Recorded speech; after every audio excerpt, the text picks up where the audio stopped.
Cluiche nua riomhaireachta. Bhí garóid na hí ar a hábhín só a féchaint ar a telefís. Bhí sé turse, tréachta, táte tar éis lá fada ar scail. Bhí a bhála scaile fácaí ar mórdaige a nacilis. Bhí sé a séachlog, ní rah éonú na ibreir. Go tuban uaile ón póca. Bhí teachtarát seolta ag léam chuige. Bhí cluiche nua riomhaireachta ceanna aige. Thug sé cuire go ghearóid teach go dtí a tha chun é éimirt. Déach garóid ar a uaireadóir agus an sin déach sé ar a bhála scaile. Chur sé scábhar héin. Bhí ige go mar sé nómar na hamléise mar an dhéanta sé ábhar bhaile. Rinne sé cinenne an ábhar bhaile a chur ar a méráda.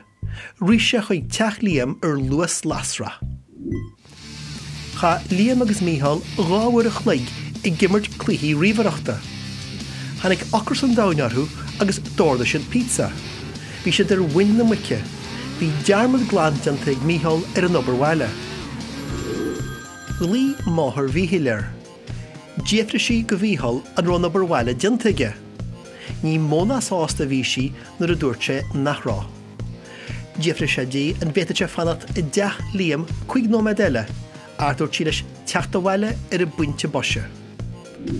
Thug a thuismóirí iad béal a Mícheál nar a tháinig sé bhaile. Bhí sé leabhar treis an lí faoin am sin. Bhí ar Mícheál tóirt faoin obair bhaile agus a thuistí ina seasamh taobhlis. Bhí mucar gach mála aige. Bhí céal cheannaithe ag Mícheál tar éis na híthe.